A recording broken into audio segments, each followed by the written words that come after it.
Hello my dear students, कैसे हो बच्चों। आई होप आप अच्छे होंगे। जितने भी सीबीएसई स्टूडेंट मेरे वीडियो लेक्चर्स देखते हैं उन सब से मैं आशा करता हूँ उनकी तैयारी बहुत अच्छे से चल रही होगी, प्री बोर्ड की और अपने सीबीएसई बोर्ड की। इसके पहले जैसे कि बच्चों मैं आपको बताया था, लास्ट वीडियो में मैंने एक सैम्पल पेपर अपलोड किया था इम्पोर्टेंट क्वेश्चंस के नाम से। वो जो सैम्पल पेपर अपलोड किया गया था लास्ट वीडियो में, वो सैम्पल पेपर बोर्ड द्वारा पब्लिश सैम्पल पेपर था जो बोर्ड ने पब्लिश किया था, जिसके सॉल्यूशंस अपन ने लास्ट वीडियो में किए थे। इस वीडियो में मैं आपको ओसवाल बुक के सैम्पल पेपर 2 का सॉल्यूशन आपको करवाने वाला हूं। साथ ही साथ जो राइटिंग पैटर्न है आपका, उसके बारे में थोड़ा सा ध्यान रखा जाएगा इस वीडियो में। मतलब आपको पेपर में किस तरह से लिखना है, ये वीडियो आपको उसके लिए काफ़ी हेल्प करेगी। आपके लिखने का मेथड और किस किस तरह के क्वेश्चन इम्पोर्टेंट है आपके एग्जाम पॉइंट ऑफ व्यू से। अगर आप इस सैम्पल पेपर की सीरीज़ को अच्छे से कंप्लीट करते हैं बच्चों, तो आई होप मैं आशा कर सकता हूँ या पूरी गारंटी के साथ मैं कह सकता हूँ आपका सीबीएसई बोर्ड में फिजिक्स वाला सेक्शन ज़बरदस्त होने वाला है। तो ज़्यादा अपन टाइम वेस्ट ना करते हुए सेशन को स्टार्ट करते हैं। इसके पहले अगर आपने चैनल को सब्सक्राइब नहीं किया है बच्चों, तो चैनल को सब्सक्राइब कर दें ताकि जो आगे की वीडियो है सीरीज़ की वो आपको मिलती रहे। तो चलिए बच्चों, टाइम वेस्ट ना करते हुए स्टार्ट करते हैं आज के सेशन को। जैसे कि आपको पता है, हर सेशन की तरह इस सेशन में भी अंदर हम क्या क्या मिलने वाला है अपने को। इसके अंदर अपन एमसीक्यूज डिस्कस करेंगे, मल्टीपल चॉइस क्वेश्चंस इसके अंदर डिस्कस किए जाएंगे, थ्योरी बेस्ड क्वेश्चन इसके अंदर डिस्कस किए जाएंगे, कंसेप्चुअल न्यूमेरिकल्स और न्यूमेरिकल्स जो हैं वो इसके अंदर डिस्कस होंगे, और case based study type questions अपन इसके अंदर डिस्कस करने वाले हैं, जैसा कि अपन ने इसके पहले वाले सेशन में किया था। तो जो बच्चे पुराने हैं वो जानते होंगे, जो नए बच्चे हैं उन्हें बता दूं, एक सैम्पल पेपर मैं अपलोड कर चुका हूं। जो पुराना सैम्पल पेपर था वो सीबीएसई बोर्ड द्वारा पब्लिश सैम्पल पेपर था, जिसके सॉल्यूशन अपन ने दिए थे। ये ओसवाल बुक का सैम्पल पेपर है। और भी सैम्पल पेपर आपको मिलते रहेंगे, तो सीरीज के साथ जुड़े रहें, सीखते रहें। चलिए स्टार्ट करते हैं। सबसे पहला क्वेश्चन आपके सामने ये रहा। देखो, सबसे पहले क्वेश्चन अपने पास एमसीक्यूज आते हैं। पहला क्वेश्चन हमारा ऑप्टिक्स से ये रहा आपके पास। हर बार की तरह 30 सेकंड का टाइम है सॉल्व करने के लिए, तो मैं आपको 30 सेकंड देता हूँ, इसे सॉल्व कीजिए, फटाक से आंसर बताइए इसका। चलिए स्क्रीन पोज करके आपको सॉल्व करना है। चलिए देखिए, स्टार्ट करते हैं। A light ray enters from a medium A to medium B as shown figure, यानी कि जो लाइट रे है हमारी वो मीडियम ए से मीडियम बी की तरफ जा रही है, ऐसा कि क्वेश्चन में कहा गया है। Refractive index of B relative to A, आप क्या कह सकते हो कि बी के रिफ्रैक्टिव इंडेक्स के रिस्पेक्ट में ए का रिफ्रैक्टिव इंडेक्स क्या होगा, ये आपको बताना है। तो देखो भाई हमें यहाँ पे दिया हुआ है। मान के चलो अगर ये मिरर नहीं आता तो क्या रे स्ट्रेट लाइन पाथ फॉलो करनी चाहिए, हाँ या ना बोलो भाई। अगर ये मिरर नहीं होता, यानी कि मीडियम बी चेंज नहीं होता, यानी कि मीडियम ए में ही अगर ये चल रही होती तो ये रेड वाली लाइन को फॉलो करती, पर इस मीडियम की वजह से इसने इसको डेविएट कर दिया इस डायरेक्शन में। अब ध्यान रहे, ये नॉर्मल की तरफ बेंड हुई है। हमारी जो लाइट रे है वो किधर बेंड हुई है, नॉर्मल की तरफ। इसका मतलब ये जो मीडियम है हमारा ये रेरर होना चाहिए, और ये जो मीडियम है ये हमारा डेंसर होना चाहिए। तो डेंसर मीडियम में मतलब बी का जो रिफ्रैक्टिव इंडेक्स है वो ए से ज़्यादा है, तो हम कह सकते हैं refractive index of B is greater than refractive index of A. ठीक है, क्योंकि ये डेंसर मीडियम है, तो यहाँ पर हमारे पास आंसर हो जाएगा B upon A, that would be greater than 1। तो ध्यान रखना, नॉर्मल की तरफ बैंड हुई है। डायग्राम के अकॉर्डिंग हम क्या कह सकते हैं, नॉर्मल की तरफ ये बैंड हुई है। इसका मतलब मीडियम बी जो है वो डेंसर है, मीडियम ए जो है वो रेरर है, क्योंकि जब रेरर से डेंसर जाती है तो टुवर्ड्स द नॉर्मल बैंड हो जाती है। तो बी का रिफ्रैक्टिव इंडेक्स ज़्यादा है, तो हमारा आंसर जो है वो ग्रेटर देन 1 आएगा। तो option A is the right choice. I hope सबका सही हुआ होगा। है तो बिल्कुल बेसिक सा क्वेश्चन था, बिल्कुल इजी क्वेश्चन था। चलिए आगे बढ़े नेक्स्ट क्वेश्चन में। देखो नहीं भी हुआ है कोई बात नहीं, डरना नहीं है।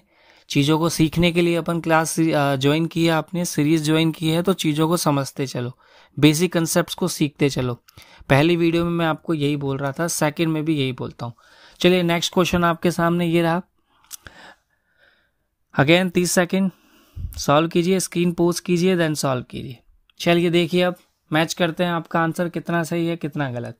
Which of the following can make a parallel beam of light, ठीक है, फ्रॉम अ पॉइंट सोर्स। भैया एक पॉइंट सोर्स हमें दिया गया है और हमें पैरेलल बीम ऑफ लाइट बनानी है। तो पहला ऑप्शन दिया हुआ है कॉनकेव मिरर और कॉनकेव लेंस। देखो दोनों ये कन्वर्जिंग मिरर है, जो हमारा इधर लिख देता हूं मैं, वहां उसको अपन नहीं खराब करते हैं। तो कॉनकेव मिरर जो है हमारा ये कन्वर्जिंग मिरर होता है, और जो हमारा कॉन्वेक्स लेंस होता है ये भी कैसा होता है, कन्वर्जिंग लेंस होता है। तो दोनों का काम ही कन्वर्ज करना है। तो अगर पॉइंट सोर्स पर रेज रखी हुई है तो रेज पैरेलल हो जाएंगी।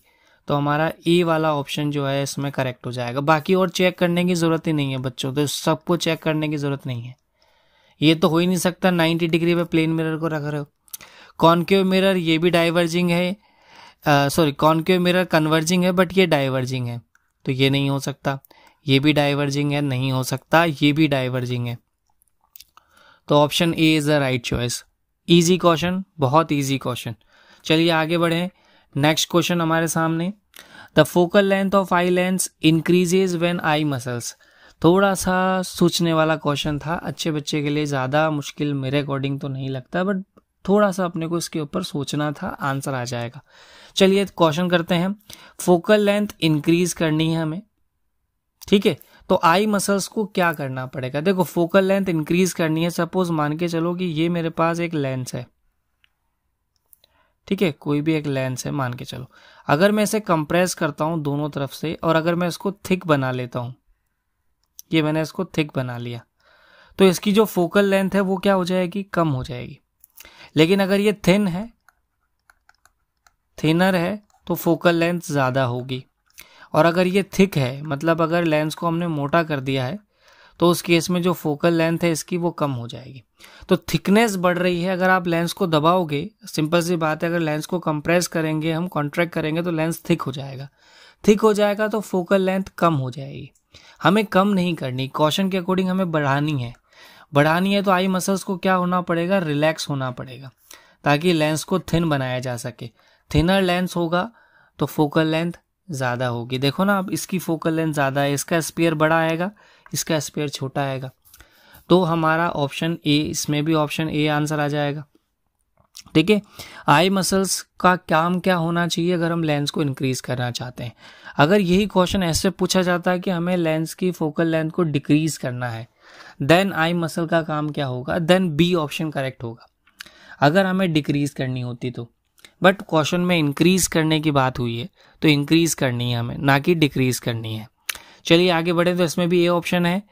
नेक्स्ट क्वेश्चन, चलो ये क्वेश्चन थोड़ा सा हमारा अच्छा क्वेश्चन है। इसमें देखो, व्हेन अ स्मॉल नीडल, ये थोड़ा सा अच्छा क्वेश्चन मैं इसको बोलूंगा, क्रिएटिव क्वेश्चन। थोड़ा सा थिंकिंग इसमें आपको बढ़ानी पड़ेगी, चीज़ों को कंसेप्चुअली थोड़ा सा आपको स्ट्रांग होना पड़ेगा इस तरह के क्वेश्चन को करने के लिए।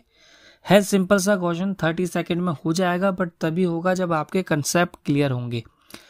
तो क्वेश्चन पढ़ते हैं। When a small needle is placed below a horizontal conductor carrying in a strong current from west to east, यानी कि हमारी करंट जो है वो इस तरफ फ्लो हो रही है, मतलब ये वेस्ट है और ये ईस्ट है।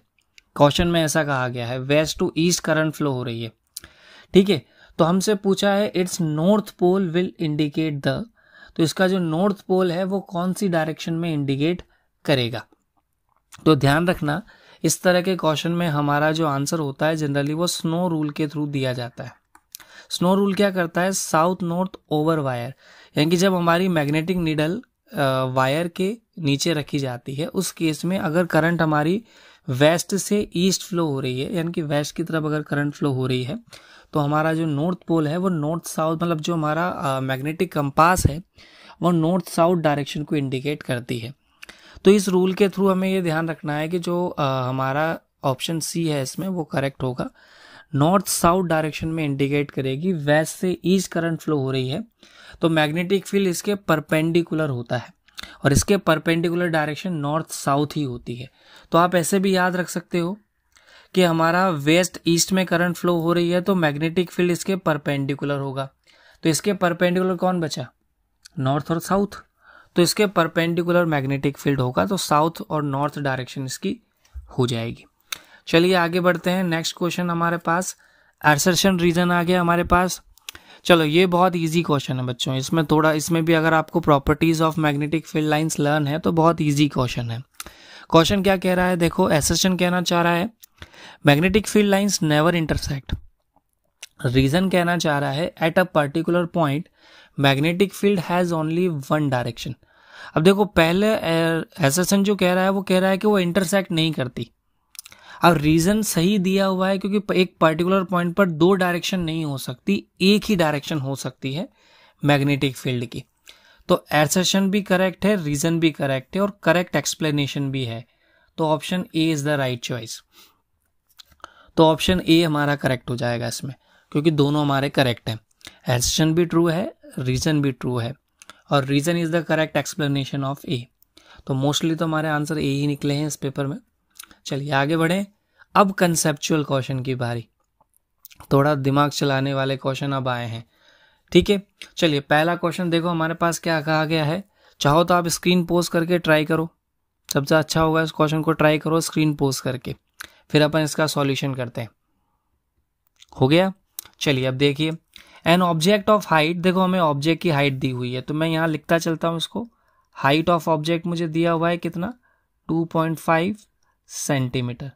इसको कैसा लिया जाएगा, प्लस में लिया जाएगा। इस प्लेस एट अ डिस्टेंस, यानी कि यू हमें कितना दिया हुआ है, डिस्टेंस हमें दिया हुआ है कितना, -15 centimetre. From optical centre, convex lens हमें दिया हुआ है, फोकल लेंथ हमें दे रखी है 10 सेंटीमीटर। कॉन्वेक्स के लिए फोकल लेंथ कैसी होती है, प्लस में होती है।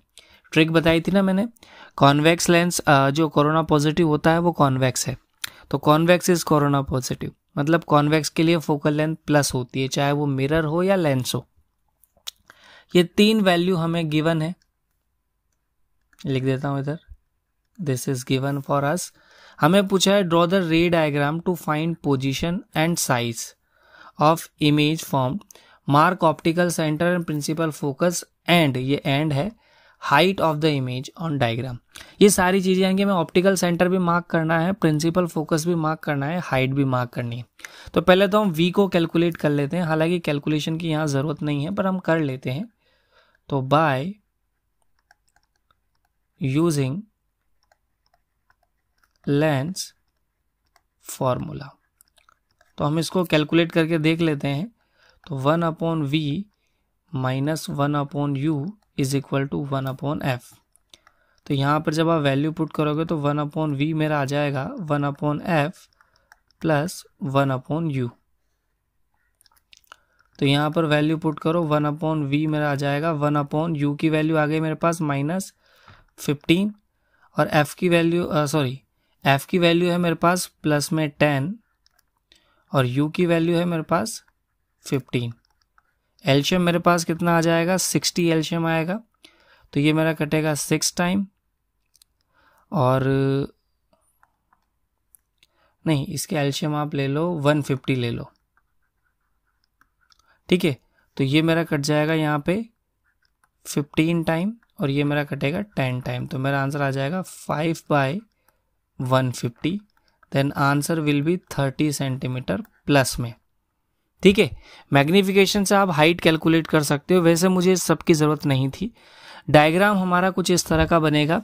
अब ध्यान रहे हमारी फोकस जो है वो 10 है, ऑब्जेक्ट रखा है कहाँ पे, 15 पे, 10 है तो f हमारा 10 सेंटीमीटर पे है तो 2f हमारा कितने पर हो जाएगा, 20 सेंटीमीटर पे। तो 10 पे f है, 20 पे हमारा 2f है, तो इसके बीच में कहीं ऑब्जेक्ट होगा। f और 2f के बीच जब ऑब्जेक्ट होता है तो इमेज 2f के पीछे बनती है, तो हमारा आंसर जो भी होगा वो 20 से ज़्यादा होगा। तो 20 से ज़्यादा हमारा आंसर 30 सेंटीमीटर आ रहा है। तो 30 सेंटीमीटर ये हमारी इमेज बनेगी, ये हमारा ऑब्जेक्ट रहेगा। ध्यान रहे a और b मेंशन जरूर करें, a dash b dash mention करें। ऑप्टिकल सेंटर उसने मेंशन करने को कहा था और उसने फोकस भी मेंशन करने को कहा था। तो ये डायग्राम हमें इस सिचुएशन में बनाना था, ठीक है। तो ये हमारे पास क्वेश्चन हो गया इसका। इसमें आपसे ये कैलकुलेशन करने की खैर आपको वैसे नीड है क्योंकि 30 सेंटीमीटर आपको मार्क करना था, ठीक है। हाइट निकालने के लिए आप मैग्निफिकेशन का फॉर्मूला यूज करोगे -v/u, plus we by you, ठीक है। तो इस फॉर्मूले को आप यूज़ करोगे जिससे आपको हाइट मिल जाएगी, या एच डैश अपॉन एच निकाल सकते हो आप मैग्नीफिकेशन से। तो एच डैश अपॉन एच निकाल कर आप कैलकुलेट कर सकते हो, जिससे आपको हाइट मिल जाएगी 5 सेंटीमीटर। तो ये आपका क्वेश्चन है। चलिए आगे बढ़ते हैं नेक्स्ट क्वेश्चन पे। I hope this is clear for you. Screenshot लेके रखें और इसे फेयर करते चलें। चलिए नेक्स्ट क्वेश्चन हमारे पास है, an object is placed at a distance of 30 centimetre in front of convex mirror of focal length. देखो हमारे पास ऑब्जेक्ट जो है वो कहाँ रखा हुआ है, 30 सेंटीमीटर पे। तो u हमारा दिया हुआ है -30 सेंटीमीटर। फोकल लेंथ हमें कितनी दे रखी है, 15 सेंटीमीटर। अच्छा कॉन्वेक्स है तो प्लस, अभी बताया अपन ने, कॉन्वेक्स है तो प्लस। हमें पूछा है right 4 characteristics of image form by the mirror. देखो f है 15 पे, ठीक है, और रखा कहाँ है 30 पे, और कौन सा मिरर है, कॉन्वेक्स मिरर है। तो कॉन्वेक्स मिरर तो हमेशा कैसी इमेज बनाता है, वर्चुअल इमेज बनाता है, इरेक्ट इमेज बनाता है और छोटी इमेज बनाता है। तो कॉन्वेक्स मिरर हमेशा वर्चुअल, इरेक्ट, छोटी इमेज बनाएगा हमेशा, चाहे ऑब्जेक्ट को कहीं भी रख दो, और P और F के बीच बनाएगा, मतलब जो भी डिस्टेंस होगी वो 15 से कम होगी। अब हमसे इमेज की प्रॉपर्टीज पूछी है, तो इसका सॉल्यूशन जो आप लिखेंगे वो कुछ इस तरह से लिखेंगे। Properties of image form by convex mirror is, image is virtual and erect, number 1। Size of image is diminished, number 2। The image form between 0 centimetre to 15 centimetre from mirror या पोल, ठीक है, ये थर्ड है।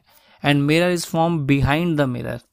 ये 4 properties आपको लिखनी थी, तो ये लिखने का तरीका भी ध्यान रहे।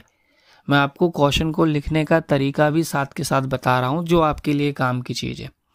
तो कॉन्वेक्स मिरर हमेशा वर्चुअल इमेज बनाता है, कभी भी रियल नहीं बनाता रियल ऑब्जेक्ट के लिए। चलिए नेक्स्ट क्वेश्चन पे बढ़ते हैं आगे। नेक्स्ट क्वेश्चन आपके सामने ये रहा, a person suffering from both myopia and hypermetropia, what kind of lens can correct this defect. अब देखो इस डिफेक्ट को करेक्ट करने के लिए क्या करना पड़ेगा, तो 2 लेंस लगाने पड़ेंगे क्योंकि डिफेक्ट भी 2 है, लेंस भी 2 यूज करने पड़ेंगे क्योंकि डिफेक्ट भी 2 है, और 2 लेंस का कंबाइन क्या कहलाता है, बाईफोकल लेंस। तो इसका सॉल्यूशन देखो कुछ इस तरह से लिखा जाएगा, if a person is suffering from both myopia and hypermetropia, then to correct this defect that person should use a bifocal lens. Language matter करती है, तो मैं लैंग्वेज भी आपके लिए लेकर आया हूं, लैंग्वेज मैटर करती है, तो बाईफोकल लेंस उसे यूज करना पड़ेगा। सेकंड, बाईफोकल लेंस क्या होता है, तो उसने सेकंड पूछा है how are these lenses prepared. तो a bifocal lens consist of both convex and concave lens. Convex lens is use to correct hypermetropia and concave is correct to use myopia. तो ये रीजन आपको mention करना है इसमें, क्योंकि ये 2 marks के हिसाब से आपको क्वेश्चन का आंसर देना है। तो क्वेश्चन के आंसर भी साथ के साथ लिखते चलें, स्क्रीनशॉट लेते चलें, काम की चीज है, समझते चलें। चलिए आगे बढ़ते हैं। नेक्स्ट क्वेश्चन आपके सामने ये रहा आपकी कंप्यूटर स्क्रीन पे। व्हाट इज सोलेनॉइड, मतलब what is mean by solenoid. अच्छा ये काफी इंपॉर्टेंट क्वेश्चन है बच्चों, ध्यान रखना, ये इंपॉर्टेंट क्वेश्चन है आपके लिए। What is solenoid, how does a current carrying solenoid behaves, gives it's main uses. तो इसमें पहले आपको सोलेनॉइड के बारे में बताना है। Solenoid a coil of many circular turns of insulated copper wire wrapped closely in a shape of cylinder, यानी कि जब इस तरह की कॉइल एक बनाई जाती है, इसके अंदर एक इसको हम रख देते हैं आयरन रोड को, तो ये एक सोलेनॉइड बन जाती है जिसके पास काफ़ी नंबर ऑफ टर्न्स होते हैं, जो एक के ऊपर एक वाउंड होते हैं और काफ़ी पास पास वाउंड होते हैं, सिलेंडर शेप में ये होते हैं। सोलेनॉइड किसकी तरह बिहेव करती है, current carrying solenoid bar magnet की तरह बिहेव करती है। तो वो पूछना चाह रहा है किसकी तरह बिहेव करती है, ऐसा क्यों, क्योंकि इसके पास भी नॉर्थ पोल और साउथ पोल होता है बार मैग्नेट की तरह। तो ये रीजन आपको मेंशन करना था। और थर्ड, यूजेज ऑफ सोलेनॉइड के अंदर आपको लिखना था सोलेनॉइड मैग्नेटाइज कर सकता है किसी भी मैग्नेटिक मटेरियल को, सॉफ्ट आयरन को, जब हम उसको इसके अंदर प्लेस करते हैं। तो ये आपके 2 नंबर के हिसाब से आंसर हो गया। ठीक है, क्वेश्चन लिखने का तरीका अगेन मैं कह रहा हूँ इंपॉर्टेंट, आते हुए भी मार्क्स कट जाए तो बुरा लगता है। तो आपको पैटर्न भी मैं साथ के साथ लेकर आया हूँ कि आपको कितना लिखना है क्वेश्चन में। चलिए आगे बढ़ते हैं। इजी है, बहुत इजी पेपर आता है। चलिए नेक्स्ट क्वेश्चन हमारे सामने ये रहा। In the given circuit A, B, C, D are 4 lamps connected with a battery 60 volt. ये 60 वोल्ट है, ठीक है, this is 60 volt. Colour change कर देता हूं मैं, रेड में येलो दिखेगा, अच्छा दिख जाएगा। चलो इसको मैं अपन रेड ही चलने दो अभी, तो कोई दिक्कत, ब्लैक ले लेते हैं, ठीक है। 60 volt. Analyse the circuit and answer the following. अब वैसे ये क्वेश्चन देखा जाए तो आप ट्राई कर सकते हो इसको, वैसे इतना मुश्किल है नहीं।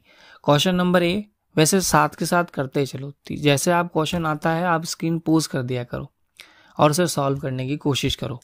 फिर मैं सॉल्यूशन बता ही रहा हूँ तो आप मैच कर सकते हो।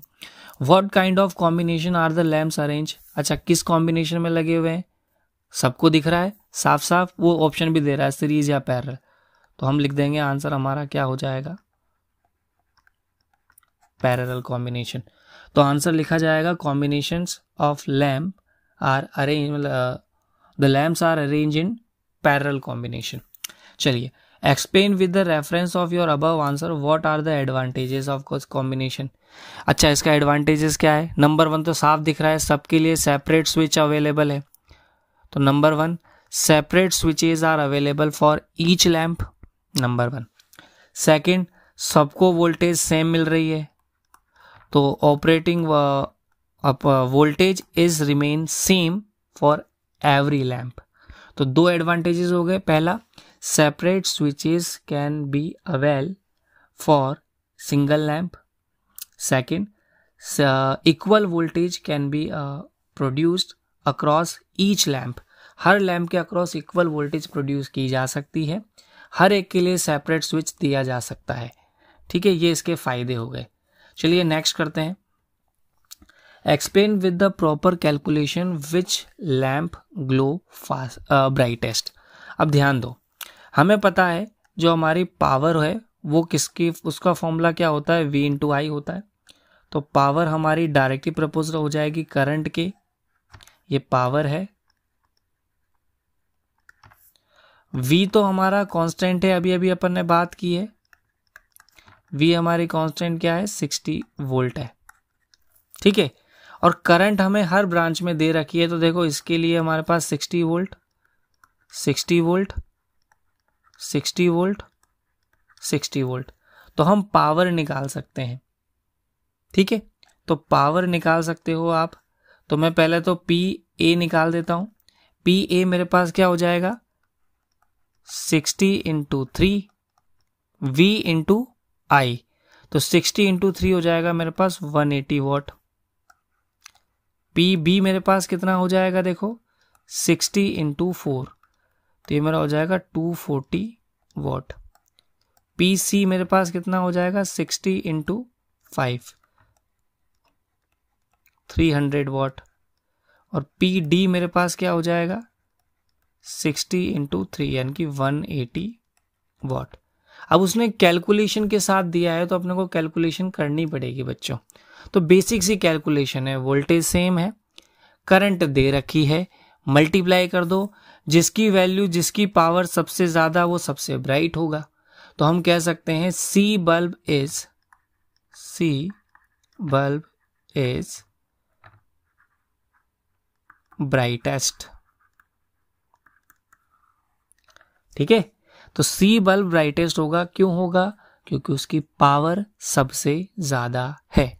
आप ऐसे भी कह सकते हो जिसमें करंट सबसे ज्यादा है वो सबसे ज्यादा ग्लो करेगा, जिसकी करंट सबसे कम है वो सबसे कम ग्लो करेगा। तो ऐसे भी मान सकते हो आप, ये भी एक ही बात है। चलिए आगे बढ़ते हैं। नेक्स्ट क्वेश्चन हमें दिया हुआ है टोटल रेजिस्टेंस ऑफ सर्किट, ठीक है। टोटल रेजिस्टेंस ऑफ सर्किट हमें निकालना है। तो इसके लिए 60 वोल्ट, अगेन वही 60 वोल्ट, 60 वोल्ट, 60 वोल्ट।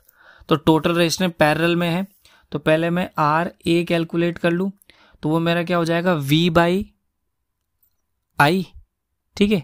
तो 60/3 कितना आ जाएगा, ये 20 ओम। RB मेरे पास क्या हो जाएगा, 60/4, तो ये मेरे पास आ जाएगा कितना, 2 से कट जाएगा 30 यानी कि 15 ओम। आर सी मेरे पास कितना हो जाएगा 60/5, तो ये मेरा आ जाएगा 12 ओम। और आर डी मेरे पास कितना आ गया 60/3, यानी कि ये आ जाएगा 20 ओम। तो हमारा आर इक्विवेलेंट क्या हो जाएगा 1/RA plus 1/RB plus 1/RC plus 1/RD। तो यहाँ पर ये वैल्यू मेरे पास हो जाएगी 1/20 प्लस 1/15 प्लस 1/12 प्लस 1/20। तो 1/20 प्लस 1/20 तो मेरे पास 2/20 बन जाएगा। 1/15 प्लस 1/12 एलशियम लोगे यहाँ पर तो ये 60 एलशियम आ जाएगा। तो 20 से 60 कटेगा 3 टाइम, 3 को 2 से मल्टीप्लाई करेंगे 6, 15 से 60 कटेगा 4 टाइम और 12 से 60 कटेगा 5 टाइम। तो हमारा आर इक्विवेलेंट कितना हो जाएगा 15/60। तो आर इक्विवेलेंट कितना आ गया 15/60 यानी कि 4 ओम।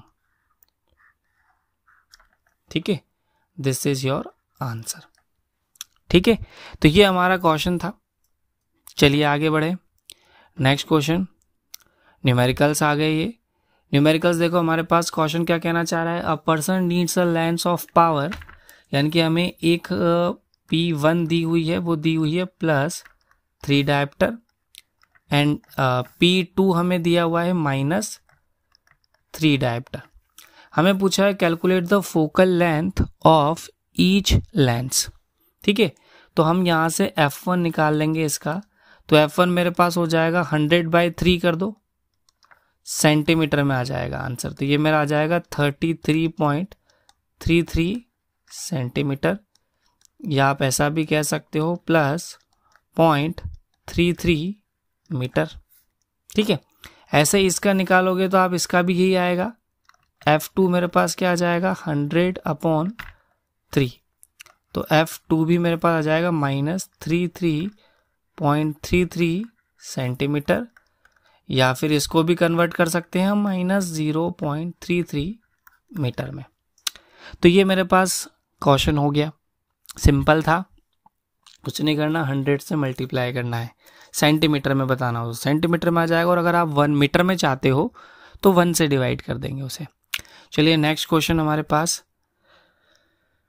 ये रहा।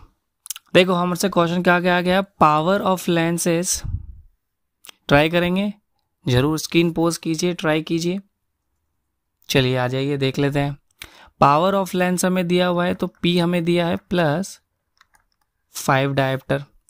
Nature and focal length of lens, भैया देखो F पॉजिटिव है, P पॉजिटिव है, तो if power is positive then lens will be convex। Power positive है तो लेंस कैसा हो जाएगा, कॉन्वेक्स हो जाएगा। ठीक है, फोकल लेंथ निकाल लेते हैं इसकी, तो वही 100/5, तो 20 सेंटीमीटर। तो ये तो हमारी फोकल लेंथ आ गई। अब हमसे पूछा है at what distance from this lens should an object place so to get its inverted image and same size. अच्छा, कॉन्वेक्स में इन्वर्टेड और सेम साइज इमेज बनानी है, कहाँ रखूं? तो हम कह सकते हैं to get inverted and same size image object should be placed at 2f। Object को कहाँ रखना पड़ता है 2f पे, यानी कि जो हमारा ऑब्जेक्ट है, यानी कि जो हमारा u है वो 2f पर होना चाहिए।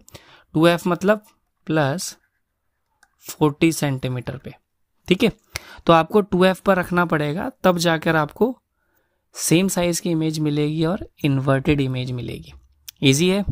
चलिए नेक्स्ट क्वेश्चन, चलिए हमारे पास केस बेस्ड स्टडी क्वेश्चन आ गया. इन the given diagram a path of light ray from air to different media A and B are given at an angle incidence.